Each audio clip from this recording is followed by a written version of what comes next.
दिन के 10 बज रहे थे। सड़कों पर सन्नाटा था। उसी सन्नाटे में लाल रंग का सलवार सूट और पीला दुपट्टा पहने एक जवान और खूबसूरत लड़की धीरे धीरे कदम बढ़ाते हुए सड़क के किनारे चल रही थी। वो कोई आम लड़की नहीं थी, वो थी आईपीएस ऑफिसर श्रद्धा शर्मा। श्रद्धा उस समय अपनी माँ के लिए दवाई लेने के लिए डॉक्टर के पास जा रही थी। उसकी चाल में आत्मविश्वास था, लेकिन चेहरे पर माँ की तबीयत की चिंता साफ झलक रही थी। सड़क के मोड़ पर पहुंचते ही श्रद्धा की नजर सड़क के किनारे बैठे कुछ पुलिस वालों पर पड़ी। वहां 3 से 4 हवलदार और थाने का इंस्पेक्टर मल्होत्रा बैठे हुए थे और वो पूरी तरह से नशे में चूर थे। जैसे ही इंस्पेक्टर मल्होत्रा की नजर श्रद्धा पर पड़ी, उसकी आंखें चमक उठी। उसने पास ही बैठे हवलदार को ठोकर मारते हुए कहा, ओए देखो, इतने दिन में कौन सी हसीन परी चली आ रही है, चलो थोड़ा मजा ले लेते हैं। यह सुनकर बाकी हवलदार भी कुटिल हंसी हंसने लगे। उन्हें जरा भी अंदाजा नहीं था कि सामने खड़ी यह लड़की कोई आम राहगीर नहीं, बल्कि उनके ही जिले की आईपीएस ऑफिसर है। श्रद्धा ने जब यह सब देखा तो वह कुछ पल के लिए ठिठक गई। उसने गहरी सांस ली और सीधे कदम बढ़ाते हुए उनकी तरफ चली गई। तुम लोग पुलिस वाले होकर यह सब कर रहे हो, खुलेआम सड़क पर बैठकर शराब पी रहे हो, गंदे गाने बजा रहे हो। सरकार ने शराबबंदी लागू की है और तुम खुद ही कानून तोड़ रहे हो। अगर तुम लोग ही ऐसी हरकतें करोगे तो जनता से क्या उम्मीद की जा सकती है? श्रद्धा ने सख्त लहजे में कहा। श्रद्धा के सुर में ऐसी दृढ़ता थी कि बाकी हवलदार एक पल के लिए खामोश हो गए, मगर मल्होत्रा पर इसका कोई असर नहीं हुआ। वो लड़खड़ाते हुए कदमों से उठा और श्रद्धा के सामने जाकर खड़ा हो गया। उसकी आंखों में नशा और हवस दोनों ही साफ दिखाई दे रही थी। वो श्रद्धा से बोला, अरे मैडम, आप कहाँ जा रही हो? इतने दिन को बड़ी खूबसूरत लग रही हो, जरा हम पर भी तो अपनी नजरें डालो ना, हम भी तुम्हारे ही दीवाने हो सकते हैं। मल्होत्रा ने बेहुदा हंसी के साथ कहा और श्रद्धा के हाथ पकड़ने की कोशिश की। श्रद्धा का गुस्सा अब 7वें आसमान पर था। उसने अपना हाथ झटकते हुए कहा, देखिए इंस्पेक्टर, मैं आपको इज्जत देती हूँ, इसीलिए चुप हूँ, लेकिन आप लोग बहुत बड़ी गलती कर रहे हैं। मैं इस पूरे मामले की रिपोर्ट दर्ज करवाऊंगी। यह सुनकर मल्होत्रा ठहाका मारकर हंस पड़ा। मल्होत्रा की हंसी बहुत ही गंध भरी थी। मल्होत्रा बोला, रिपोर्ट? अरे पूरा थाना तो मेरा है, मैं ही इस थाने का मालिक हूँ और अगर मैं चाहूँ तो तुम्हें अभी गिरफ्तार कर सकता हूँ। तुम मेरा कुछ नहीं कर सकती हो, आखिर कर ही क्या लोगी, समझी ना? इतना कहकर उसने जोर से श्रद्धा का हाथ पकड़ लिया और पास खींचने लगा। ज्यादा जुबान चलाएगी तो अभी जुबान खींच लूंगा। मल्होत्रा की हरकत देखकर श्रद्धा के पैरों तले जमीन खिसक गई। उसने सोचा भी नहीं था कि थाने का इंस्पेक्टर इतना गिर सकता है, मगर अगले ही पल उसने खुद को संभाला और दर्द भरे सुर में बोली, आप अब अपनी हद पार कर रहे हैं, सुधर जाइए वरना मैं आप सबको निलंबित करवा दूंगी। मुझे कमजोर मत समझिए, आप लोगों को पता नहीं कि मैं कौन हूँ, इसीलिए मुझे टक्कर मत दीजिए, श्रद्धा ने गुस्से से कहा। मगर मल्होत्रा ने उसकी बातों पर जरा भी गौर नहीं किया। उल्टा उसने श्रद्धा को और कसकर अपनी बाहों में खींच लिया। तुम हमें सस्पेंड करवा सकती हो, तुम अपने आप को समझ क्या रही हो? मल्होत्रा ने जहर उगलते हुए कहा। बस अब श्रद्धा का धैर्य जवाब दे गया। उसने पूरे जोर से मल्होत्रा के गाल पर एक जोरदार थप्पड़ दे मारा। थप्पड़ इतना भारी था कि मल्होत्रा लड़खड़ा गया। गुस्से में तिलमिलाते हुए मल्होत्रा ने उसके पास पड़ी शराब की बोतल उठाई और पूरी ताकत से श्रद्धा के हाथ पर दे मारी। बोतल के कुछ टुकड़े श्रद्धा के हाथ में धंस गए। खून बहने लगा। दर्द के मारे श्रद्धा की सांसें जो है तेज होने लगी। मगर मल्होत्रा यही नहीं रुका। उसने श्रद्धा को धक्का देकर पास खड़ी मोटरसाइकिल के किनारे पटक दिया। श्रद्धा अब दर्द से कराह उठी। उसके दिमाग में सिर्फ एक ही बात घूम रही थी, अगर मैंने अभी कदम पीछे खींच लिए तो ये दरिंदे आगे पता नहीं क्या करेंगे। वो जमीन पर गिरते हुए संभली, आंखों में गुस्से और इरादों की आग लिए। उसने अपने फोन की तरफ हाथ बढ़ाया, मगर तभी मल्होत्रा ने उसका फोन झटक कर फेंक दिया। अब माहौल और भी खतरनाक हो चुका था। बाकी हवलदार भी अब खड़े हो गए थे। श्रद्धा समझ गई थी कि यह मामला बहस का नहीं रहा, बल्कि जान की बाजी लग सकती है। इसीलिए श्रद्धा को लगा कि अभी यहाँ से चले जाना ही बेहतर है। दिन की इस घटना के बाद श्रद्धा का पूरा शरीर दर्द कर रहा था। हाथ से खून अभी भी रुक रुक कर बह रहा था, लेकिन उसके मन में गुस्सा और आक्रोश किसी भी दर्द से ज्यादा तेज था। वो बड़ी मुश्किल से खुद को संभालती हुई तेजी से वहां से भागकर घर आई थी। दरवाजा बंद करते ही बिस्तर पर बैठ गई। उसके कानों में अब भी मल्होत्रा की गंदी बातें गूंज रही थी। उसकी आंखों में गुस्से के साथ साथ बेबसी भी साफ दिखाई दे रही थी। हमारे जिले के थाने में ऐसी हरकतें हो रही हैं और कोई आवाज तक नहीं उठाता। ना जाने इन लोगों ने कितनी ही लड़कियों को इस तरह से परेशान किया होगा। पब्लिक अगर शराब पी ले तो उसे मार पीट कर लॉकअप में डाल दिया जाता है, लेकिन जब पुलिस वाले खुद नशे में सड़क पर दरिंदों की तरह घूम रहे हो तो उन्हें कौन रोकेगा। लेकिन नहीं, अब मैं चुप नहीं रहूंगी। इन लोगों को सबक सिखाना ही होगा। श्रद्धा की आंखों में दृढ़ता झलक रही थी। उसने मन ही मन कसम खाई, इन्हें सस्पेंड करवाकर ही रहूंगी। हर उस लड़की को इंसाफ दिलाऊंगी जो इनकी दरिंदगी का शिकार हुई होगी। पूरा दिन नींद की एक भी झलक ना ले सकी श्रद्धा। सुबह होते ही उसने एक प्लान बनाया। उसने अपनी बचपन की सहेली रेशमा को फोन लगाया। रेशमा से उससे उसकी बहुत गहरी दोस्ती थी और वह श्रद्धा की बात मानने से कभी पीछे भी नहीं रहती थी। श्रद्धा ने पूरी घटना और अपना प्लान के बारे में रेशमा को विस्तार से बताया। रेशमा ने बिना एक पल गंवाए उसकी मदद के लिए हाँ कर दी। अगले दिन योजना के मुताबिक रेशमा को बिल्कुल आम लड़की की तरह तैयार किया गया। सादा सा सलवार सूट पहनकर वह धीरे धीरे सड़क के उसी रास्ते पर चलने लगी जहां पिछले दिन मल्होत्रा और उसके हवलदार शराब पी रहे थे। श्रद्धा भी वहां मौजूद थी, लेकिन इस बार वह दूर एक पेड़ के पीछे छुप कर खड़ी हो गई। उसके हाथ में मोबाइल था जो रिकॉर्डिंग मोड में चल रहा था। जैसे उसे अंदाजा था, बिल्कुल वैसा ही हुआ। सड़क के किनारे वही मंजर आज फिर से था। इंस्पेक्टर मल्होत्रा और उसके रिश्तेदार, उसके साथी हवलदार शराब की बोतलें खोले बैठे थे, गंदे गाने बजा रहे थे और बेहुदा हंसी उड़ा रहे थे। एक हवलदार ने रेशमा को देखा और मल्होत्रा से कहा, सर देखिए, आज फिर से एक लड़की सड़क से जा रही है। मल्होत्रा ने आंखें टेढ़ी की और मुस्कुराया। ओह, लगता है आज किस्मत हमारे साथ है। चलो आज इसे नहीं छोड़ेंगे, मजा लेंगे। वो सब उठकर रेशमा के पास पहुंचे। रेशमा घबराई सी खड़ी हो गई। मल्होत्रा नशे में लड़खड़ाता हुआ उसके करीब आया और गंदी मुस्कान के साथ बोला, क्या बात है मैडम, नाम क्या है तुम्हारा? इतने दिन को कहाँ निकल पड़ी हो? चलो थोड़ा हमारे ऊपर भी ध्यान दो। तुम्हारे चेहरे ने तो हमें दीवाना ही कर दिया। इतना कहते हुए मल्होत्रा बेसुरी आवाज में गाना गाने लगा। रेशमा ने डरने का नाटक किया। तभी एक हवलदार ने उसका हाथ पकड़ लिया और जबरदस्ती खींचने लगा। रेशमा जोर से चीखी और हाथ छुड़ाने का प्रयास करने लगी। उधर दूर खड़ी श्रद्धा सब कुछ अपने मोबाइल में रिकॉर्ड कर रही थी। उसकी उंगलियां मोबाइल को कसकर पकड़े थी ताकि कोई सबूत छूट न जाए। जब हद पार होने लगी तो रेशमा ने प्लान के मुताबिक इंस्पेक्टर का हाथ जोर से काट दिया और झटके से छुड़ाकर भाग निकली।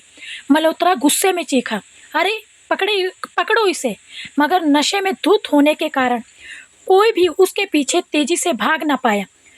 रेशमा भागते हुए सीधी श्रद्धा के पास पहुंची। दोनों तेजी से वहां से निकल गई और अपने अपने घर चले गई। अब श्रद्धा के पास मल्होत्रा और उसके हवलदारों के खिलाफ पुख्ता सबूत जमा हो गए थे, लेकिन वह जानती थी कि सिर्फ एक सबूत से इतना बड़ा इंस्पेक्टर नहीं झुकेगा। उसे और सबूत चाहिए थे ताकि यह साबित हो सके कि यह लोग सिर्फ नशे में ऐसी हरकतें नहीं करते, बल्कि बार बार ऐसी घिनौनी हरकतों को अंजाम देते हैं। श्रद्धा ने सोचा, अगर मुझे इन्हें गिराना है तो इनके हर अपराध को पूरा पूरा सबूत चाहिए होगा। मैं पीछे नहीं हटूंगी। दूसरी तरफ मल्होत्रा और उसके हवलदार बेखबर थे।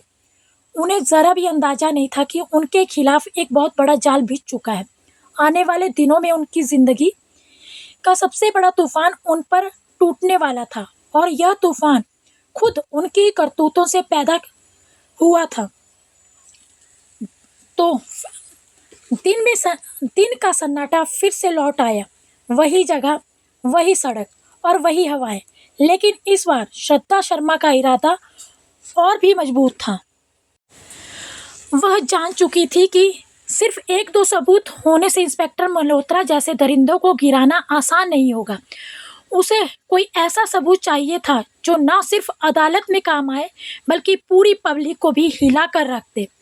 तीसरे दिन लाल रंग की हल्की साड़ी पहने, बालों को दुपट्टे से ढके हुए और हाथ में मोबाइल कसकर पकड़े श्रद्धा शर्मा दूर से ही देख रही थी। वही मंजर था। इंस्पेक्टर मल्होत्रा और उसके हवलदार सड़क किनारे बनी टूटी झोंपड़ी के पास शराब की बोतलें खोले बैठे थे। मोबाइल पर गाने बज रहे थे और उनके बीच बेहुदा हंसी गूंज रही थी। श्रद्धा ने गहरी सांस ली और झाड़ियों के पीछे छुपते हुए मोबाइल का कैमरा ऑन कर दिया। वीडियो की रिकॉर्डिंग शुरू हो गई। करीब 2 मिनट तक उसने हर चीज़ कैद की। बोतलें, हंसी, गालियाँ और इंस्पेक्टर मल्होत्रा का शराब में चूर गिरा हुआ चेहरा। जब उसे लगा कि सबूत काफ़ी है तो वो फौरन अपने घर लौट गई। घर पहुंचकर उसने मोबाइल को अपने सामने रखा और इस वीडियो को कई बार देखा। हर बार उसका गुस्सा और बढ़ता जा रहा था। यह लोग पुलिस की वर्दी में दाग हैं। इन्हें बचाने वाला कोई नहीं होगा। अब यह सबूत इन्हें बर्बाद कर देगा, उसने खुद से कहा। लेकिन श्रद्धा को पता था कि सिर्फ यह वीडियो रिकॉर्डिंग से काम नहीं बनेगा। मल्होत्रा के रसूख बड़े थे। थाने के कई लोग उसके इशारों पर चलते थे। उसे सस्पेंड कराने के लिए सिर्फ सबूत ही नहीं बल्कि आवाम की मदद और अफसरों का सहारा भी ज़रूरी था। यही सोचकर अगले दिन सुबह श्रद्धा ने अपने पड़ोस के कुछ भरोसेमंद औरतों और बुजुर्गों को बुलाया। उसने उन्हें वीडियो दिखाया। वीडियो देखकर सबका खून खौल उठा। एक बुजुर्ग बोले, मैडम, अगर हमारे ज़िले की पुलिस वाले ऐसा काम करेंगे तो जनता कहाँ जाएगी? आप बिल्कुल सही कर रही हैं। हम गवाही देने के लिए तैयार हैं। वहीं एक औरत ने कहा, मैडम, आप जैसे लोग ही हमारी उम्मीद हैं। आप जो कहेंगी हम करेंगे। श्रद्धा के चेहरे पर हल्की मुस्कान आई। उसे समझ में आ गया था कि आवामी सहारा अब मिल चुका है। उसने सोचा कि अब बारी थी अगला कदम बढ़ाने की, बड़े अफसरों तक पहुंचने की। श्रद्धा जानती थी कि मल्होत्रा को सीधे पकड़वाना बहुत आसान नहीं है। अगर वह सीधे थाने जाती और शिकायत करती तो मामला दबा दिया जाता। इसलिए उसने तय किया कि वह सीधे जिले के डीएसपी, फिर एसपी और ज़रूरत पड़ी तो डीएम तक जाएगी। सबूत तैयार करके वह सबसे पहले डीएसपी विकास सिंह के ऑफिस पहुंची। विकास सिंह एक सख्त और बहुत ही ईमानदार ऑफिसर माने जाते थे। श्रद्धा ने उन्हें पूरा वीडियो दिखाया और पूरी घटना विस्तार से सुनाई। वीडियो देखकर डीएसपी हैरान रह गया। मैडम, यह मामला बहुत बड़ा है। मल्होत्रा का नाम कई बार सामने आया है, लेकिन आज तक ठोस सबूत नहीं था। आपने कमाल कर दिया। उन्होंने गंभीर लहजे में कहा, सर, मैं चाहती हूँ कि इस मामले को दबाया ना जाए। मैं खुद गवाही दूंगी। श्रद्धा ने दृढ़ लहजे में कहा। डीएसपी ने हामी भरी। आपको मेरी मदद मिलेगी, लेकिन हमें और सबूत चाहिए ताकि कोई लूप होल ना बचे। यह सुनकर श्रद्धा ने अपने अगले कदम के बारे में बताया और वह अगले कदम उठाने के लिए तैयार हो गई। श्रद्धा बोली, सर, मैं एक और रिकॉर्डिंग करूंगी। इस बार ऑडियो भी हो साथ ही, और स्थानीय लोगों को साथ लेकर स्टिंग ऑपरेशन करूंगी ताकि अदालत में मामला मजबूती से टिक सके। डीएसपी ने श्रद्धा की योजना पर सहमति जताई और कहा, आपको सुरक्षा भी दी जाएगी और हाँ, इस मामले को मैं खुद एसपी साहब तक पहुंचाऊंगा। उस दिन श्रद्धा ने एक और योजना बनाई। इस बार उसने पड़ोस के 2 भरोसेमंद लड़कों और एक औरत को अपने साथ लिया। उस दिन तय ये हुआ कि औरत आम राहगीर बनकर वहां से गुजरेगी और बाकी 2 लड़के थोड़ी दूरी पर खड़े रहेंगे। श्रद्धा खुद कैमरे के साथ तैयार हो रही। जैसे अंदाजा था मल्होत्रा और उसके हवलदार फिर वही हरकतें करते दिखेंगे। उन्होंने उस औरत को रोकने की कोशिश की, गंदी बातें की और हाथ पकड़ने की कोशिश की। यह सब कुछ कैमरे में रिकॉर्ड हो गया। इस बार श्रद्धा के पास वीडियो के साथ साथ ऑडियो रिकॉर्डिंग का भी सबूत था। अगली सुबह श्रद्धा सीधे एसपी संदीप चौहान के पास पहुंची।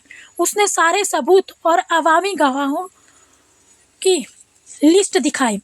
वीडियो देखते ही एसपी ने गुस्से से मेज पर हाथ दे मारा। यह लोग पुलिस कहलाने के लायक ही नहीं है। मैडम, आपने बहुत हिम्मत दिखाई है।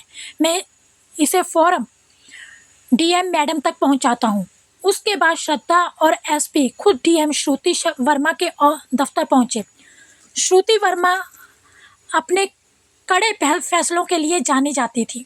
उन्होंने वीडियो देखा और कड़क आवाज में कहा, यह शर्मनाक है। ऐसे लोग पुलिस की वर्दी पर कलंक है। मैडम, मैं आपके साथ हूँ। डीएम ने फौरन हुक्म दिया कि पूरे मामले की जांच की जाए और एक स्पेशल टीम बनाई जाए। साथ ही मल्होत्रा और उसके हवलदारों को फौरन ड्यूटी से निलंबित करने का प्रस्ताव तैयार किया जाए। श्रद्धा की मेहनत रंग ला रहे थे। मल्होत्रा और उसके आदमी अब भी बेखबर थे कि उनकी गिनती की घड़ियां शुरू हो चुकी हैं। श्रद्धा ने अवामी गवाहों से लिखित बयान लिए और सभी सबूत एक फाइल में इकट्ठा कर दिए। डीएम ने अगले ही दिन प्रेस कॉन्फ्रेंस बुलाने का हुक्म दिया।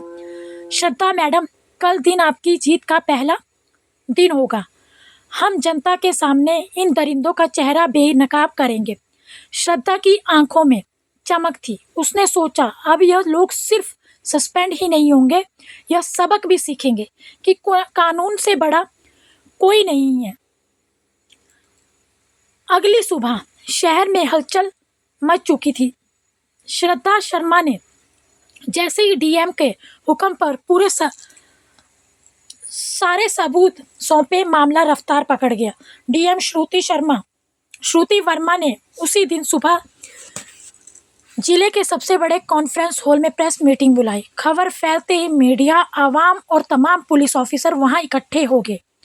श्रद्धा ने अपने हाथ में वह फाइल कसकर पकड़ी हुई थी जिसमें पिछले 3 दिनों में जुटाए गए सारे वीडियो, ऑडियो रिकॉर्डिंग और आवामी लिखित बयान थे।